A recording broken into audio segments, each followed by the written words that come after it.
Sadu Wasistiono. Silakan, Prof. Tepuk tangan dulu, ya. Prof. Sebelum beliau menyampaikan materi, saya akan bacakan dulu profil atau CV beliau, tapi tidak akan saya bacakan seluruhnya ya, mengingat terlalu banyak juga ya tulisan-tulisan dan riset-riset beliau. Beliau bernama lengkap Profesor Dr. Sadu Wasistiono MS, lahir di Pekalongan. Saat ini beliau adalah pegawai negeri sipil dengan jabatan sebagai dosen tetap Institut Pemerintahan Dalam Negeri IPDN, dengan jabatan fungsional guru besar bidang otonomi dan sistem pemerintahan pada IPDN.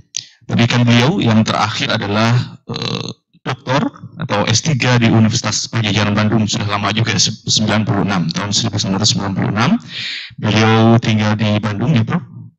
Kantornya di IPDN di Jatinangor, Sumedang.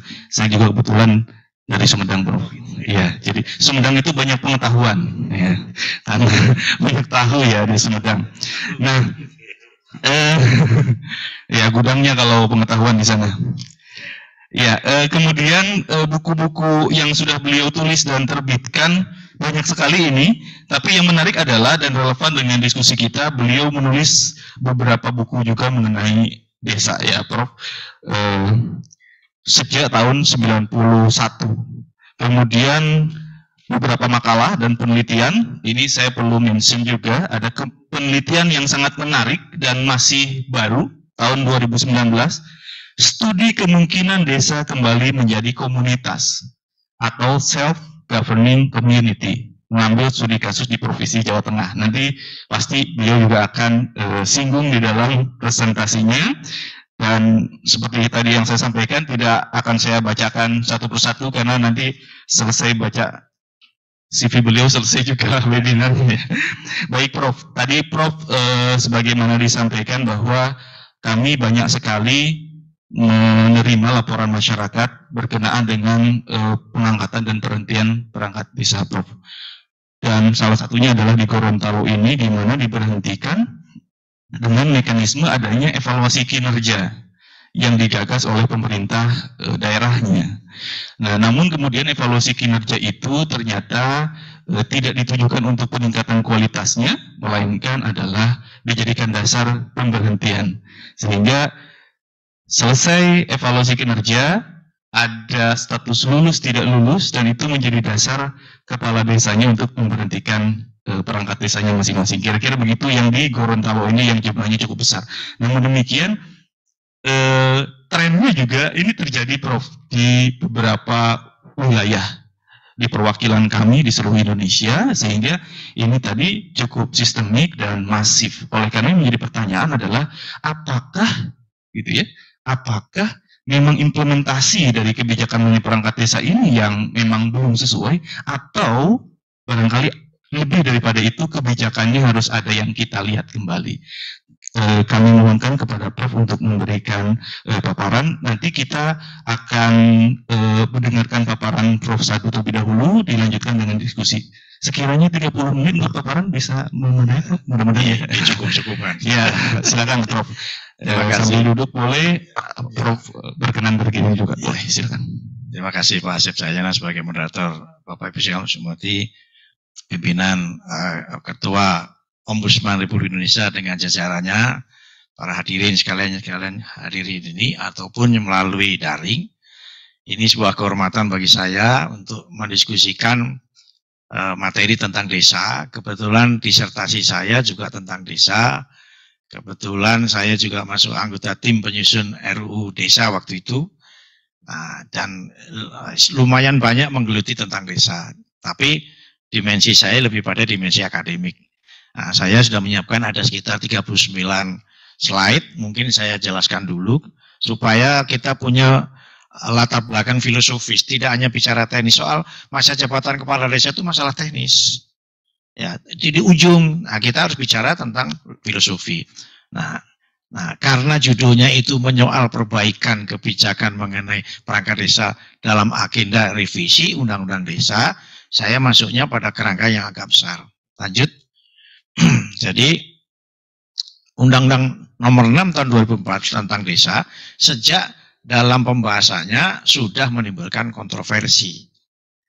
RUU yang diajukan oleh Presiden SBY judulnya Undang-Undang tentang Pemerintahan Desa. Tapi oleh DPR diminta diubah menjadi Undang-Undang tentang Desa. Nah, waktu itu sempat terjadi pembicaraan, kalau ditolak secara resmi, berarti pemerintah harus menyusun ulang undang-undang itu. Akhirnya ada kompromi di dalam pertemuan itu, sudah kita susun bersama. Tapi dengan syarat, judulnya adalah Undang-Undang Desa. Pemerintah desa bagian dari desa sebagai suatu kesatuan masyarakat hukum. Itu yang muncul. Kemudian, di dalam pembahasan terjadi pertarungan gagasan antara self-governing community yang dibawa oleh teman-teman DPR dengan local self-government yang dibawa teman-teman Kemendagri. Nah, Kemendagri itu maunya lanjutan dari 579, PP 72 2005, kemudian lanjut. Jadi desa itu adalah self-governing community, belum Mas. Cuma kalau kita lihat dia menjadi semu. Bukan local self-government yang sesungguhnya. Mengapa semu? Karena dikaitkan dengan Undang-Undang 5 2014 tentang ASN, di situ ada dua bentuk kepegawaian, ada P3K, ada ASN. Perangkat desa itu bukan P3K, bukan juga PNS. Tidak masuk ke dalam istilah dua-duanya. Ya, dan dia bukan bagian birokrasi negara sebetulnya.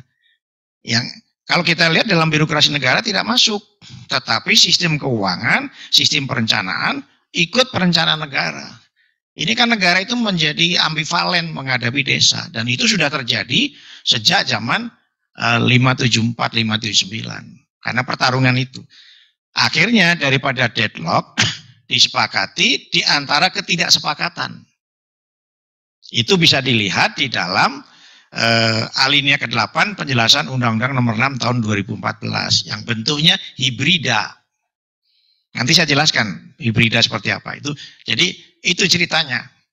Tadi disinggung soal gaji. Itu istilah gaji saja hampir sekitar setengah hari membahas tentang itu.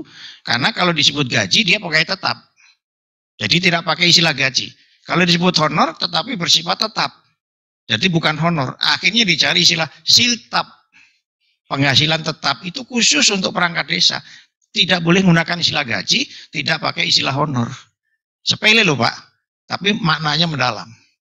Jadi istilah siltap itu sampai diskusi panjang itu Pak. Kita tidak lagi menggunakan istilah gaji. Kalau gaji nanti asumsinya, oh saya pegawai tetap, karena terima gaji.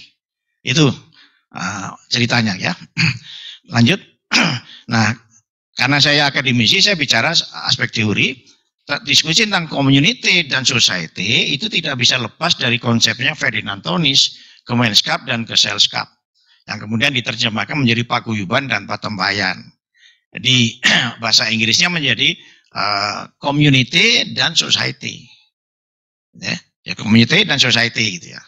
Nah ini kalau kita bicara situ ya. Kemudian kalau dikaitkan dengan konsep baru yang dikembangkan pemerintah Jepang, Society 5.0, artinya mindset orang Jepang itu sudah tidak bicara tentang komunitas. Tidak bicara lagi community, tapi sudah bicara tentang society.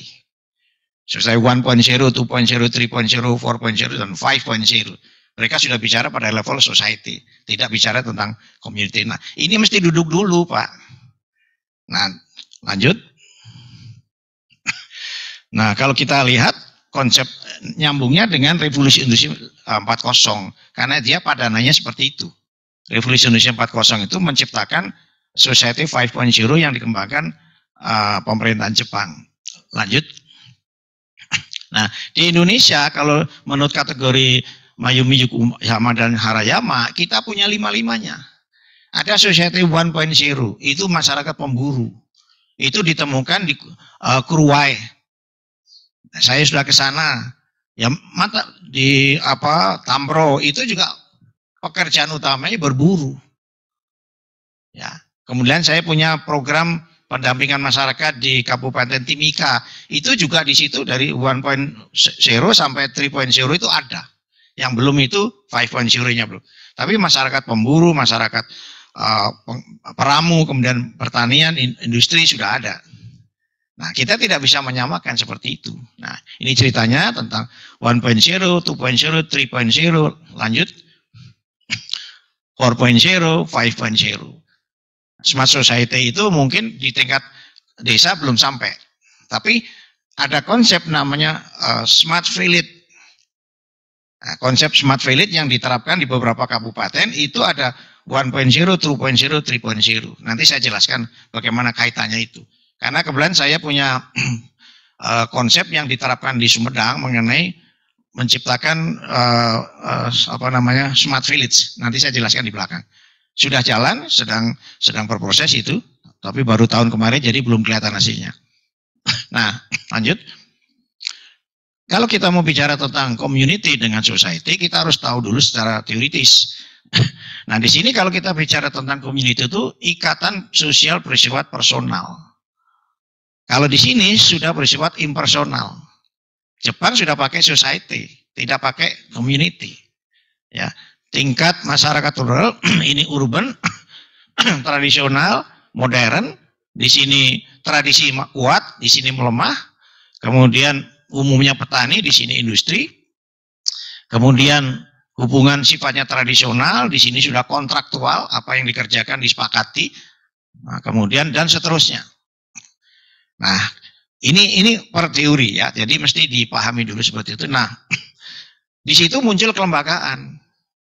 Kelembagaan yang bicara, kita itu kekurangan istilah.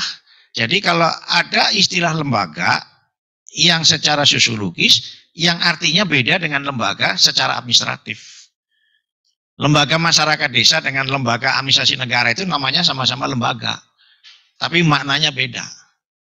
Nah, ini yang kalau diterjemahkan jadi kacau, Pak. Ya, kacau. Lembaga dalam konteks desa itu lembaga dalam konteks sosiologis. Sedangkan lembaga dalam konteks administrasi negara itu dalam konteks administrasi. Nah, ini perbedaannya. Ya. Kalau lembaga secara sosiologis itu orientasinya pada kebutuhan.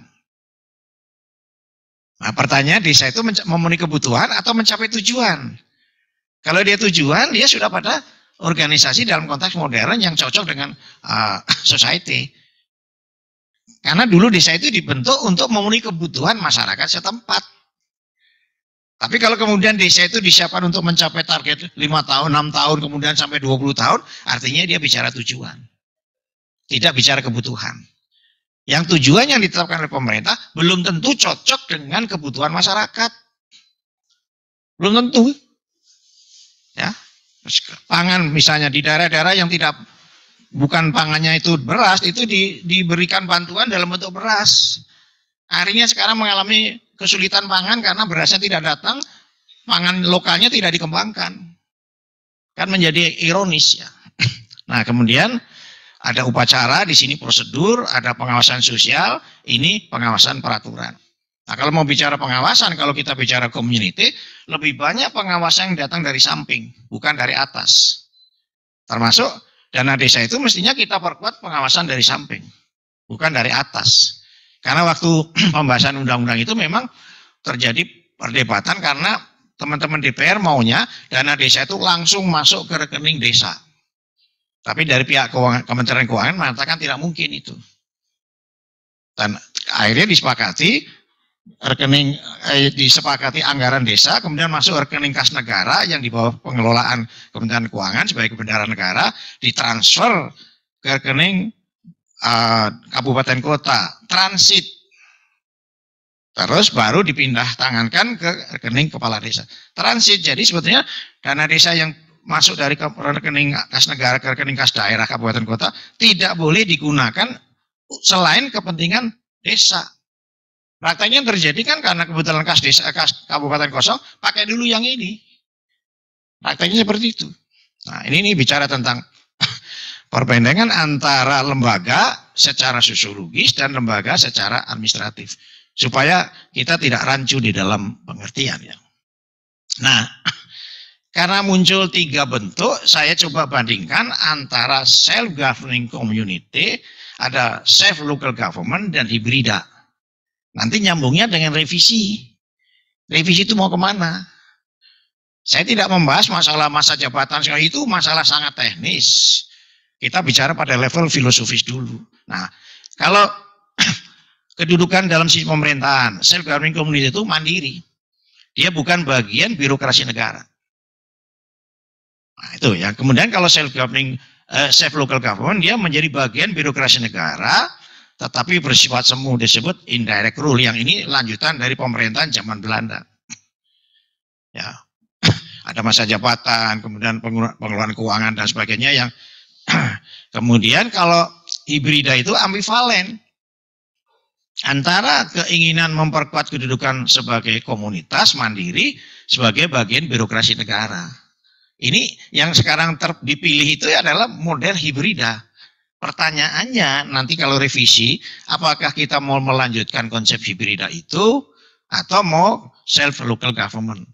Jadinya menjadi daerah otonom tingkat paling bawah. Dan itu kita sudah pernah melakukan di Undang-Undang 157, 2248, 157. Bahkan terakhir itu kita punya Undang 19 tahun 65 tentang Desa Praja yang menjadikan dia daerah otonom tingkat 3. Sudah ada undang-undangnya. Tapi kita memang terbiasa membuat undang-undang tapi tidak dikerjakan. Kalau kita baca dalam undang-undang itu sudah jelas ke desa itu perangkat desa jadi pegawai pemerintah. Tapi undang-undang tentang kepegawaian tidak memasukkan. Jadi semacam PHP, pemberi harapan palsu gitu. Contohnya sampai hari mereka harus pakai pakaian seperti PNS, tapi bukan PNS. Dan keputusan rapat waktu itu, dan itu tercatat karena dicatat di notulen rapat, mengatakan tidak lagi mereka pakai pakaian sipil harian seperti PNS. Kalau perlu pakai pakaian adat. Itu ada loh, tapi tidak dikerjakan hari ini. Ya, tidak dikerjakan hari ini. Ya, kedudukan orang yang bekerja, ya, yang satu anggota masyarakat membantu dengan sukarela, imbalannya imbalan sosial. Kalau kita bicaranya self-governing community. Tapi kalau dia local self-government, dia PNS digaji. Ya, karena local self-government. Yang kalau hibrida, ini yang sekarang ini bukan PNS, bukan P3K. Dilihat dari pakaian dinasnya, kedudukan protokolnya mirip PNS, tapi hak kewajibannya tidak sama dengan PNS. Dan memang waktu itu ada dorongan politik ingin menjadikan perangkat desa itu PNS pada waktu pembahasan. Tapi kemudian kita undang dari Kementerian Keuangan untuk bicara tentang kemampuan keuangan untuk membiayai. Waktu itu, waktu menyusun dalam desa itu jumlahnya 400.000 perangkat desa itu. Kalau golongan 2A gajinya sekian akan ketemu angka setiap tahun perlu anggaran sekian triliun. Pertanyaan, duitnya ada nggak? Sampai guyonan waktu itu, boleh saja diangkat jadi pegawai negeri kalau mau dibayar pakai yen ono duite gitu. Sampai guyonnya begitu. Akhirnya disepakati isu pengangkatan mereka jadi PNS hilang. Tidak lagi dibicarakan. Tapi nanti menjadi isu seksi lagi di 2024 menjelang pemilu. Nanti akan ada lagi partai politik yang jualan, pilih kami, akan kami perjuangkan menjadi PNS. Padahal secara makro, grand design reformasi birokrasi itu justru mengurangi jumlah PNS. Ya, awal reformasi itu 4,7, sekarang itu 4,05. Sudah kurang hampir 600.000. Ya, sudah berkurang. Dan nanti karena penggunaan IT itu justru pegawai negeri makin sedikit. Makin sedikit.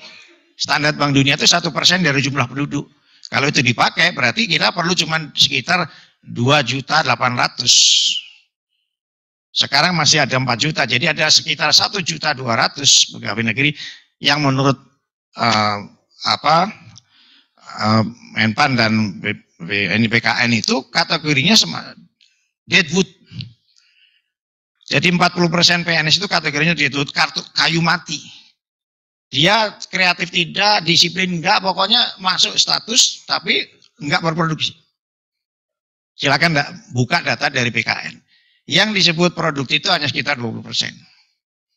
Yang 20% lagi itu kategorinya house worker, itu orang yang bekerja kalau dicambuk. Begitu cambuknya berhenti dia. Yang betul-betul bekerja inisiatifnya ini tanpa pengawasan pimpinan hanya 20%. Nah, ini jadi masalah. Nah, kemudian bentuk kelembagaan dan sebagainya. Ya, beraneka ragam. Kalau dia self-governing community, kalau self-local government seragam. Ya, hibrida itu tengah-tengah gitu. Lanjut. Masuk di bentuknya itu untuk memenuhi kebutuhan. Nah, ini prinsip ini. Ini dibentuk untuk apa? Memenuhi kebutuhan atau mencapai tujuan? Itu beda konsepnya. Ini kan menjadi tidak jelas kalau kita tidak paham landasan filosofis dan tentang organisasi. Sistem perencanaan datang dari masyarakat. Ya, setempat serta tidak ada perencanaan jangka panjang karena tergantung kebutuhan masyarakat. Nah, kalau dari yang local self government itu eklektik dari atas. Desa itu seperti sekarang ini. Ya, memang terjadi masalah perencanaan negara itu 5 tahunan, masa jabatan kepala desa itu 6 tahun. Yang 1 tahun itu perencanaan gegantung. Dan angka 6 tahun itu sebetulnya hasil diskusi karena sebelumnya kan 9 tahun. Tapi kalau 9 tahun begitu salah milih, terlalu lama untuk mengganti. Karena dia sebenarnya tidak bisa diganti kalau tidak ada masalah. Ya, 9 tahun lama. Terus kemudian dicari-cari, ketemu angka 6 tahun, asumsinya supaya tidak bertemu dengan pilkada kabupaten kota. Ketemunya itu kalau siklusnya 6 kali 5, ketemu sama 5 kali 6. Jadi siklus 30 tahunan baru ketemu. Itu pertimbangannya. Ya, jadi kalau sama-sama 5 tahun, bisa tiap 5 tahun pilkada jalan, pilkades jalan. Bayangkan itu. Makanya dibuat 6 tahun itu pertimbangannya, ketemunya itu siklus 30 tahunan. Jadi setiap yang tertulis itu ada reasoningnya gitu Pak. Ya. Dan seterusnya nih, sistem keuangan, sistem pertanggungjawaban, sistem pengawasan, itu saya bandingkan untuk nanti bicara mau kemana revisi akan direvisinya. Lanjut, saya ini mohon maaf kalau ini suka cepat haus kalau orang tua ya. Lanjut, kedudukan perangkat desa. Lanjut, kedudukan perangkat desa. Nah, ini juga ambivalen. Karena kedudukan kelembagaan desa tergantung pada kedudukan organisasinya. Ya, sebetulnya Undang-Undang Dasar 45 itu ingin menjadikan daerah otonomi itu daerah istimewa setingkat tingkat 3 Undang-Undang Dasar yang lama, yang asli. Ya, kemudian dengan amandemen tidak bicara itu lagi. Ya. Nah, kita pernah punya 574 Jungto 579 yang mulai dari situ menempatkan desa, pemerintah desa sebagai bagian birokrasi negara, tapi semu.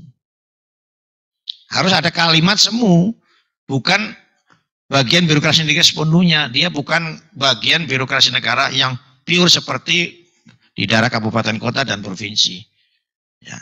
Disebut pemerintah desa, tapi bukan bagian birokrasi negara. Ini kan bingung jadinya.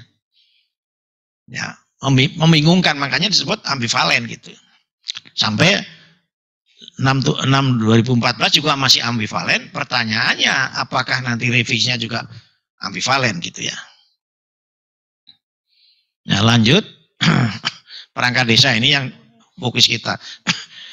Di pasal 49 dikatakan perangkat desa diangkat oleh kepala desa setelah dikonsultasikan dengan camat atas nama bupati wali kota. Karena di Undang-Undang Nomor 6 itu pengaturan desa itu diserahkan ke kabupaten kota. Karena karakternya berbeda-beda. Ada 81.000 lebih. Kalau kita masih memakai konsep Van Vollenhoven, lingkaran hukum adat, paling tidak ada 9 lingkaran hukum adat besar. Yang macam-macam. Papua saja itu masih ditulis Irian, padahal di dalamnya ada 300 lingkaran hukum adat. Yang kecil 6 lingkaran hukum adat yang besar. Ya, Van Vollenhoven belum sampai ke situ waktu itu. Nah, ini kalimat yang kata merahnya itu diangkat oleh kepala desa. Nah, berarti kewenangan mengangkat itu ada pada kepala desa. Kalau dia punya kewenangan mengangkat, dia punya kewenangan memberhentikan. Pelantikan itu proses administratif. Tolong bedakan antara pengangkatan dengan pelantikan. Pelantikan itu proses administratif. Ini diangkat. Konsekuensinya kalau diangkat, kewenangan memberhentikan ada pada kepala desa. Karena di situ diangkat. dikonsultasikan dengan camat. Nah, nanti kita bicara konsultasi. Pertanyaannya, perangkat desa itu perangkatnya desa sebagai kesatuan masyarakat hukum atau perangkatnya kepala desa? Ramai waktu itu. Ya, kalau teman-teman DPR mengenai, ya dia perangkatnya kepala desa seperti kabinet. Nanti presiden kabinetnya berganti, orangnya bisa yang baru atau yang lama lanjut, nggak ada masalah. Tapi itu kabinetnya presiden. Maunya begitu. Tetapi sisi lain bertahan bahwa perangkat desa itu perangkatnya desa sebagai kesatuan masyarakat hukum. Nah, kalau sudut pandangnya beda, ceritanya jadi beda lagi. Sekarang pertanyaannya, perangkat desa itu perangkatnya kepala desa atau perangkat dari desa sebagai kesatuan masyarakat hukum setempat. Nah, terjemahnya jadi ramai kemudian sehingga punya hak prerogatif mengangkat dan memberhentikan. Nah, kewenangan mengangkat diikuti dengan kewenangan memberhentikan. Lanjut. Artinya kewenangan mengangkat dan memberhentikan di tangan kepala desa, bukan di tangan bupati wali kota. Ya, apabila antara bupati wali kota dengan kepala desa tidak memiliki hubungan waris. Ini saya masih menemukan perda kabupaten yang mengatakan kepala desa bertanggung jawab pada bupati wali kota. Salah. Ini nanti ada prinsip, mereka yang dipilih bertanggung jawab pada yang memilih, mereka yang diangkat bertanggung jawab pada yang mengangkat. Itu prinsip. Prinsip lebih tinggi dari pasal dan ayat. Jadi kalau kepala desa dipilih oleh rakyat, masyarakat, ya bertanggung jawab pada masyarakat. Makanya di undang-undang dibuat begitu, bukan kepada bupati wali kota. Saya menemukan misalnya di Kerawang tempoh hari mungkin sudah diperbaiki. Perdanya mengatakan kepala desa bertanggung jawab pada bupati. Lah, saya bilang salah ini. Kalau dulu di Undang-Undang 574 memang dikatakan kepala desa berada di bawah dan bertanggung jawab kepada camat dulu itu. 574. Betul, 579 begitu. Karena itu ada strategi politik yang saya belum tidak gambarkan di sini. Itu ada bagian dari strategi makro dari Presiden Soeharto mengendalikan negara dari istana. Makanya dibuat seperti itu. Nah, penggunaan kewenangan kepala desa mengangkat perangkat desa memerlukan persyaratan, jadi konsultasi dengan camat atas nama bupati. Pertanyaannya, apakah konsultasi bersifat mengikat atau tidak? Penjelasan pasal 49 ayat 2 disebutkan cukup jelas, padahal belum jelas. Nah, prinsip umum mengatakan bahwa hasil konsultasi berupa saran yang tidak mengikat secara hukum. Itu prinsip umum. Artinya saran didapat gunakan bisa tidak tergantung pada kepentingan dari masing-masing. Ya. Nah, kalau ragu menghadapi pasal-pasal kembali pada asas. Nanti ada di bawah asasnya. Nah, lanjut. Pasal-pasal berikutnya mengatur tentang persyaratan perangkat desa, usia paling rendah 20, paling tinggi 42, pertimbangannya waktu begini. Kalau dia paling tua 42 tahun, terus mengabdi masa jabatannya 3 kali 6, 18, pas 3 kali 6 itu pas dia usia 60. Mengapa dibatasi 60? Karena praktek yang ada di sebelumnya, itu ada sampai perangkat desa yang sudah sampai tidak bisa bekerja, itu masih tetap jadi perangkat desa, tidak memberi kontribusi apa-apa. Nah, disepakati 60, tapi ini ditafsirkan bahwa semua perangkat desa punya hak sampai 60 tahun. Nah, itu kan tafsir jadinya. Ya, tafsir. Ya. Punya tugas. Nah, kemudian ini yang kemudian tindak lanjuti dengan PP nomor 6 diubah dengan PP 47 dan PP 11, kemudian ditindaklanjuti dengan Permendagri 83 tahun 2015 yang diubah dengan Permendagri nomor 67 tahun 2017. Dalam Permendagri disebutkan bahwa rekomendasi camat bersifat mengikat, setuju atau tidak setuju.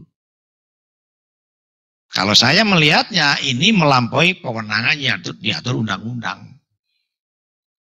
Artinya kalau yang memutuskan setuju tidak setuju camat, itu yang memutuskan perangkat desa itu jadi camat. Kepala desanya hanya menatangani secara administratif. Jadi aslinya bergeser itu Pak. Dari masa bahwa kepala perangkat desa diangkat. Nah kalau persetujuan pengangkatannya oleh camat, artinya kewenangan keputusan mengangkatnya bergeser ke camat.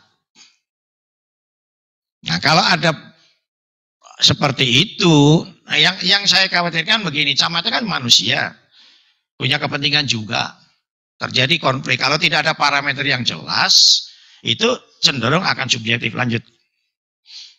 Ya, nah ini nanti larinya kepada asas rekognisi dan asas subsidiaritas. Begitu ada perbedaan penafsiran pasal, kembali ke asas. Saya loncat saja ke asas ya. Nah, lanjut gambar dulu. Ini pertanggungjawaban. Sama seperti bupati, wali kota, dan gubernur tidak bertanggung jawab pada presiden. Dia bukan bawahan. Dalam kaitannya dengan desentralisasi. Karena bupati, wali kota dipilih rakyat, bertanggung jawab pada rakyat. Kalau diubah, dipilih oleh DPRD, bertanggung jawab pada DPRD. Itu prinsip. Itu Pak. Nah, jadi kepala desa itu tidak bertanggung jawab kepada bupati wali kota, tapi dia menyampaikan laporan penyelenggara pemerintahan desa, sifatnya laporan ke bupati wali kota, kemudian laporan keterangan kepada BPD atau nama lain sejenis, dan informasi laporan penyelenggaraan kepada masyarakat. Itu lingkaran itu yang disebut bertanggung jawab kepada masyarakat sebagai pemilih. Tidak ada kali satupun pasal yang mengatakan kepala desa bertanggung jawab pada bupati wali kota. Kalau ada berarti ini keliru. Ya. Nah, asas, begitu ada perbedaan pasal dan ayat, kembali ke asas. Ada sekian banyak asas, yang paling utama rekognisi dan subsidiaritas. Apa yang dimaksud rekognisi? Saya kok lupa belum, ada sebutkan di situ. Ada rekognisi dan sebagainya ya. Nah, supaya tidak salah pengertian. Ya. Nanti bisa dilihat aja. Nah, saya masuk arah revisi. Jadi rekognisi itu pengakuan. Pengakuan, jadi otonomi desa beda dengan otonomi daerah. Otonomi daerah itu diberi oleh negara. Nah, beda. Kalau otonomi desa diakui oleh negara. Beda loh itu, rekognisi. Jadi kita tidak bisa menyamakan otonomi desa dengan otonomi daerah, beda. Ya, otonomi daerah itu diberikan oleh negara dan bisa ditarik oleh negara, karena yang memberikan negara. Kalau otonomi desa, rekognisi pengakuan, negara mengakui bahwa Anda punya otonomi yang sifatnya tradisional. Nah, kalau tadi di dalam otonominya perangkat desa diangkat, diberhentikan oleh kepala desa, ya itu hak otonomi, hak asal usul. Ya. Arah revisi, ya. Saya hanya menjawab masalah filosofis, tidak mau bicara soal teknik, karena teknis itu sangat tergantung pada filosofi. Pertanyaannya kita mau bentuknya seperti apa? Apa self-governing community, atau local self-government, atau hibrida lagi? Nah, Undang-Undang Nomor 6 itu sudah mengatur, ya, dualisme pengaturan desa. Ada desa administratif dan desa adat. Yang sekarang banyak diatur itu desa yang sifatnya administratif.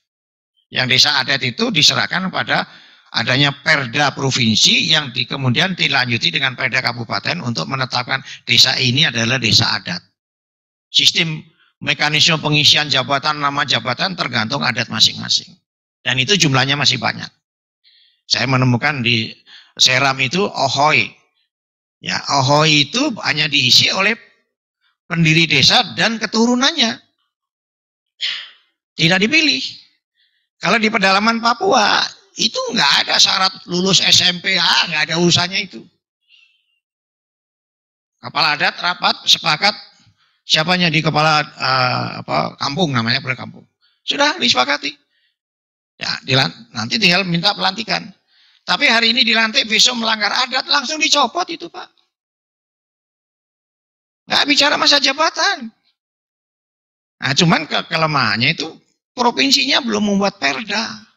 Selama ini kan Sudah puluhan tahun mereka menjalankan itu dan mengabaikan undang-undang pemerintahan desa. Diabaikan seluruh undang-undang, tidak berlaku. Silakan cek di pedalaman Papua.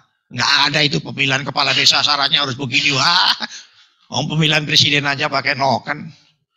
11 kabupaten masih diakui disah oleh Mahkamah Konstitusi. Kalau noken itu nanti kalau saya hadir itu duduk bakar batu, di dalamnya ada babi bakar batu. Kita punya calon presiden si A dan si B, gimana kita mau milih A atau B? Wah, bicara mereka sudah terus putuskan kita milih A, sudah seluruh kartu coblos A, kirimkan ke KPUD. Awalnya kan oleh KPUD ditolak, melanggar undang-undang, gugat ke MK. Kata MK, sistem noken sah dan itu berlaku di 11 kabupaten. Apalagi pemilihan kepala kampung. Nggak ada yang undang-undang desa, PP, Permendagri, lewat semua itu Pak. Lewat semua. Dan itu oleh Undang-Undang Nomor 6 diakomodasi. Yang oleh undang-undang sebelumnya tidak. Dan itu diserahkan pada Perda Provinsi, terus penetapannya oleh Perda Kabupaten Kota. Ya. Ini nih yang, nah data desa itu yang dari BPS itu 81.616. Pada waktu kita nyusun undang-undang desa itu jumlahnya 74.000. 70 sekian, sekarang sudah 81.000. Nah, mungkin diatur seragam karena justru bertentangan dengan sesati Bhinneka Tunggal Ika. Jadi kalau kita berpikirin semua serba seragam itu bertentangan dengan sesati Bhinneka Tunggal Ika. Ya, dan kecenderungannya maunya begitu supaya gampang diawasi gitu.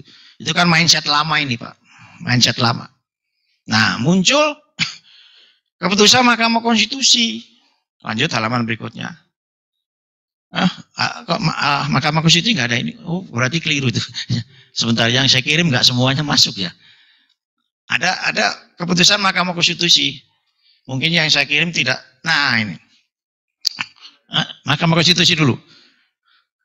Nah, ini sebetulnya menghancurkan konsep desa sebagai kesatuan masyarakat hukum setempat. Karena waktu undang-undang aslinya itu yang bisa mencalonkan kepala desa dan perangkat desa itu penduduk setempat atau mereka yang sudah minimal 6 bulan tinggal di desa supaya mengenal desa. Digugat oleh Mahkamah Konstitusi dikatakan bahwa pasal 33 huruf G dan pasal 50 ayat 1 huruf C Undang-Undang tentang desa tidak mempunyai kekuatan hukum mengikat. Pasalnya apa? G-nya itu salah satu persyaratan menjadi calon kepala desa terdaftar sebagai penduduk dan bertempat tinggal di desa paling kurang 1 tahun sebelum pendaftaran. Yang 50 ayat 1 mengenai salah satu persyaratan perangkat desa ini terdaftar sebagai penduduk dan bertempat tinggal di desa paling kurang 1 tahun sebelum pendaftaran. Ini dianggap tidak mempunyai kekuatan hukum yang mengikat. Artinya siapa saja bisa jadi kepala desa, siapa saja bisa jadi perangkat desa. Revisi nanti mesti ke situ, nggak boleh melanggar lagi keputusan MK. Artinya kita konsep MK itu melepaskan desa tidak lagi menjadi kesatuan masyarakat hukum setempat yang tadinya dipertahankan di Undang-Undang Nomor 6. Dan ini juga jadi masalah banyak Pak. Kita ada orang dari Jakarta mau mencalonkan kepala desa, dulu nggak bisa, sekarang bisa. Ya, lanjut. Aduh, mau izin dulu. Kalau kita pinjam konsepnya Sutarjo, dulu membagi menjadi 3 desa itu ada genealogis Kemenskapen yang kaitannya dengan hubungan darah seperti tadi di Seram itu masih Ohoy, nah itu masih gitu. Ada yang tempat tinggal teritorial Kemenskapen dan daerah-daerah bentukan campuran. Nah, setelah kemerdekaan lebih banyak yang bentuk ketiga. Nah, studi tadi saya sebenarnya beberapa kabupaten, banyak tim saya kebetulan Jawa Tengah itu saya memilih desa yang dibentuk sebelum kemerdekaan, yang sudah kemerdekaan sampai 579, kemudian desa yang dibentuk setelah Undang-Undang Nomor 6.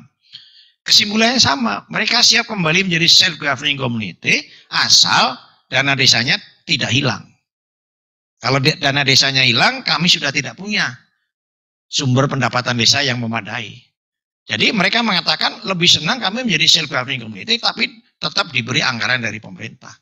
Kalau itu tidak ada, habis. Nah, ini dilemanya di situ. Ya. Kemudian lanjut, saya nyambungkan dengan arah revisi. Ya, ini kalau kita lihat Society 5.0 itu nyambungnya dengan Revolusi Industri 4.0. Kita sekarang sedang bicara itu, negara lain sudah bicara Society 5.0. Jadi konsepnya society bukan lagi community. Pertanyaannya apakah kita mau menuju ke situ? Ya. Lanjut. Ini loncat saja mungkin supaya kita punya banyak waktu diskusi. Nah, pengaturan selebihnya diserahkan pada kabupaten kota karena karakternya berbeda-beda. Kalau kita masih Van Hollenhoven itu 9 lingkaran hukum adat itu masih ada. Ya, itu cirinya seperti itu. Karena kita waktu itu memilih lokasi penelitiannya menurut 9 lingkaran hukum adat. 19 lingkaran. Ya. Nah, kesimpulannya hampir sama, mereka siap kembali ke self governing community tapi dengan syarat anggaran dana desa itu tetap, kalau itu dihapus mereka lebih bagus seperti sekarang gitu. Nah, ini lanjut. Barangkali Bapak Ibu sudah membaca buku ini Society 5.0 yang berdampingan dengan Revolusi 4.0. Kemudian lanjut, ini juga ada dilema cara berpikir ekosistem. Barangkali Ombudsman bisa memberikan masukan, untuk apa sekarang ada pengukuran kemajuan desa dari 3 kementerian. Kementerian Dalam Negeri sendiri, Kementerian Desa sendiri, Bappenas sendiri. Silakan datang ke desa, mereka mengatakan capek Pak, ngisi seperti dokumen, akhirnya diisi, asal diisi. Lembarannya 25 halaman, bayangkan Pak. Ya, mengapa tidak berpikir satu? Ya, yang celakanya lagi, saya diundang BPIP mau membuat parameter pengukuran desa berdikari. Waktu saya datang, kalau saya menyarankan tidak usah dilanjutkan, BPIP menjadi inisiator untuk menggabungkan 3 pengukuran menjadi 1. Wah, nggak bisa Pak, ini sudah masuk dalam anggaran, masuk dalam kinerja, nanti kalau tidak dikerjakan, bla bla bla, celaka kan. Republik itu habis untuk begini. Mohon maaf ini pengukuran tanya kepala desa, apa manfaatnya? Nggak ada. Pertanyaannya desa itu mau melayani masyarakat atau melayani super desa? Ya. Untuk apa ada 3 ya? Kemendagri bicara swadaya swasembada. Parameternya pembangunan, kemasyarakatan, pemerintahan, tata ruang. Bappenas bicara tertinggal, berkembang, maju, mandiri. Parameternya pencegahan pemerintahan, perjalanan publik, aset darat. Kementerian Desa sangat tertinggal, berkembang, maju, mandiri. Parameternya sosial, ekonomi, dan ekologi. Mengapa tidak dijadikan satu saja? Ini pergeseran dari pemikiran ekosistem ke ekosistem. Kalau kita mau bicara revolusi industri 4.0 itu, pemikiran ekosistem harus ditinggalkan, digeser menjadi pemikiran ekosistem. Kalau enggak, jangan bicara tentang revolusi 4.0. Nah, lanjut. Perubahan paradigma, Undang-Undang 67 2014 itu mengubah paradigma dari pembangunan desa menjadi desa membangun, yang dari bawah ke atas menjadi dari bawah ke atas dan bersama-sama. Transisinya sebetulnya PMP Mandiri Pedesaan itu transisi. Lanjut. Nah, transisi. Kemudian apa masalahnya? Lanjut. Ini pemikiran, ini sebenarnya kita bergeser dari pemikiran ekosistem ke ekosistem. Dulu masing-masing kementerian punya program masuk desa. Kementerian Kelautan punya program masuk desa, ini punya masing-masing. Di antara program itu minimal 20% biaya administrasi dan monitoring evaluasi. Begitu ada uang 100, 20 sampai 25% itu honor panitia, biaya monitoring evaluasi. Dan itu kemudian disatukan set. Jadi several gate policy menjadi one gate policy. Ini penghematannya luar biasa Pak. Jadi dana desa itu cuma memindahkan dari saku kanan ke saku kiri. Tadinya anggarannya mencar di kementerian-kementerianan, hilangkan, masukkan jadi 1. Nah, tidak ada lagi honor panitia, monitoring evaluasi, nggak ada lagi. Kita tunggu saja nanti lebih bagus atau tidak hasilnya. Karena yang model lama itu sudah berjalan sejak tahun 1960. Ya. Dan selalu ada pemberdayaan masyarakat desa. Kalau puluhan tahun pemberdayaan itu, ya artinya gagal. Karena ujung dari pemberdayaan itu kemandirian. Kalau desa tidak mandiri-mandiri, karena gagal itu pemberdayaan. Kok diteruskan gitu ya. Nah, yang perlu dipertimbangkan adalah bagaimana menghentikan pengurasan sumber daya desa. Ya, dana desa masuk, bantuan desa masuk, tapi sebetulnya terjadi proses pengurasan. Karena semua dibelinya di luar desa. Makanya kalau di Kabupaten Malino itu tidak boleh ada acara di desa itu pakai minuman begini, hidungannya roti, wah ngamuk bupatinya. Ya karena ini produk kota Pak. Bayangkan kan 81.000 itu penyelenggara seperti ini, duitnya balik lagi ke kota Pak. Makanan dibuat dari terigu, tepung terigu, roti. Impor, gandumnya impor. Lalu di desa itu ada singkong, ada ini, kenapa tidak bicara singkong dan itu saja? Sederhana, tapi kalau bayangkan kali 81.000 desa. Berapa duit yang terjadi proses pengurasan, akhirnya begitu banyak duitnya masuk ke desa, tapi desanya tetap miskin. Karena kita bedah waktu itu 28,2 juta penduduk miskin waktu menyusun undang-undang desa, 20 di pedesaan, 8,2 di kota.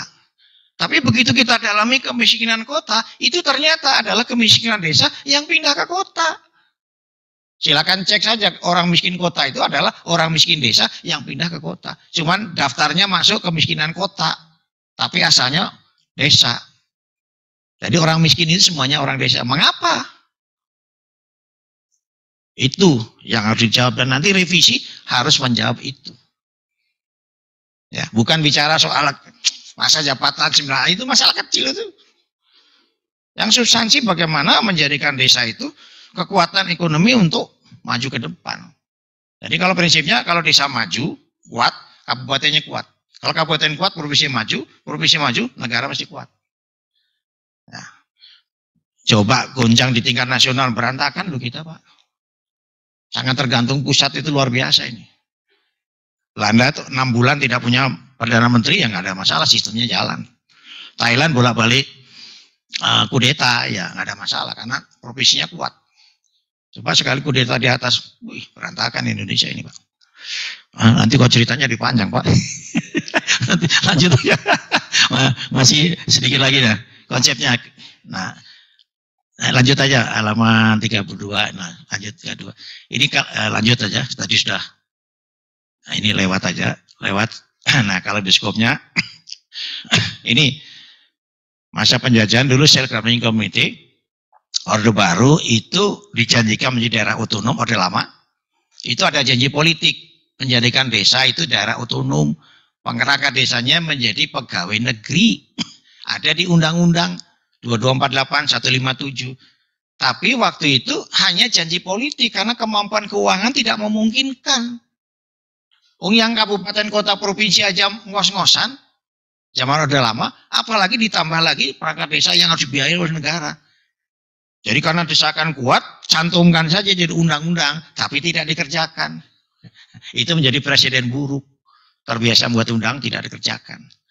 Orde Baru bentuknya ambivalen antara Self Governing Committee dan Local Self Government Quasi. Kemudian Orde Reformasi sebetulnya hibrida. Pertanyaannya ke depan, apakah akan berubah menjadi society sepenuhnya atau sebagai government agency yang semakin kecil perannya. Nah, ini konsep yang berkembang itu. Lanjut sedikit lagi. Nah, ini pergeseran dari ekosistem ke ekosistem. Jadi jangan masing-masing kementerian bikin program, tapi kementerian itu bersama-sama memikirkan desa, kemudian bekerja sesuai dengan prinsipnya. Tidak perlu ada panitia, ya, yang selalu ukurannya begitu, kepanitiaan. Lanjut. Nah, kalau kembali ke, nah, di belakangnya dulu, satu lagi. Aduh kok nggak masuk ya. Satu lagi sebelumnya ada gambar ini. Model perubahan melalui konsep, ke atas dikit. Ke atas. Nah. Satu lagi. Enggak ke bawah. Nah, ini sebetulnya ada satu gambar lagi, mungkin tidak sempat. Pertanyaannya, apakah kita dari community menuju society seperti konsepnya Ferdinand Tonis, ya, atau kita tidak pakai itu? Sebetulnya gambarnya ada ini. Karena kalau ini menjadi society itu menjadi society 1.0 sampai society 5.0. Nah, saya mencoba membuat konsep di Sumedang, ya, modelnya seperti ini. Ya, dia desa mandiri, kategorinya society 2.0 karena pertanian. Didorong menjadi smart village. Nah, smart village itu ada smart village 1.0, 2.0, 3.0. Dia menuju ke society 3.0. Dan mungkin sebagian menuju kepada society 4.0 dan 5.0. Ya. Itu kemungkinan yang terjadi. Lanjutnya, nah ini cirinya, kami di desa Situraja Utara.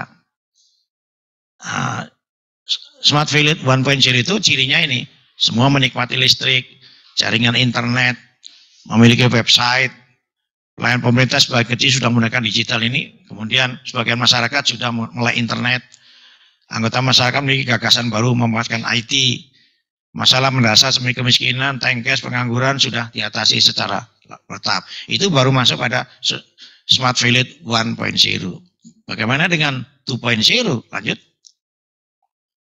Nah, 2.0 bicara tentang semua pelayanan pemerintah sudah digital.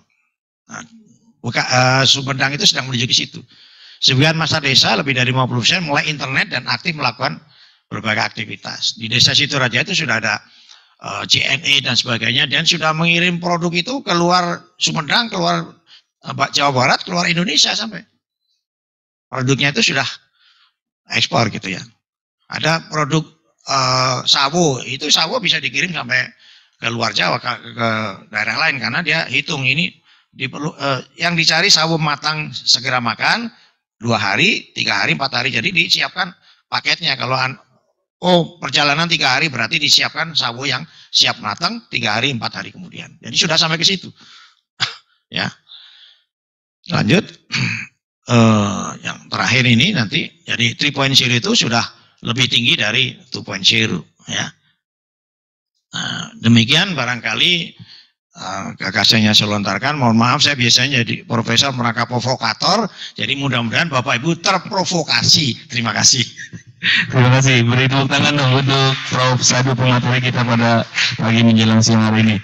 Ya, tidak terasa ya, cukup panjang dan sangat padat ya penjelasan beliau. Kita tidak hanya diberikan wawasan mengenai perangkat desa, karena konon kalau menurut beliau itu bagian kecil saja ya, Bro. Tapi semuanya berawal dari filosofis mengenai desa itu sendiri akan diposisikan seperti apa. Nah, sayangnya rupanya kita sebagai bangsa ini belum belum menyepakati untuk mengambil satu bentuk. Lagi-lagi barangkali kita senang sekali biasanya ada di tengah-tengahnya ya, Prof, tadi. Hibrida artinya. Sampai dengan saat ini hibrida. Namanya keren, Prof. Seperti jagung juga, jagung hibrida biasanya bagus begitu, Prof. Tapi kemudian apakah ini kemudian tidak menyisakan tadi masalah-masalah administratifnya akhirnya juga ikut-ikutan hibrida begitu, Prof, ya? Bisa diciptakan ya, Prof, ya.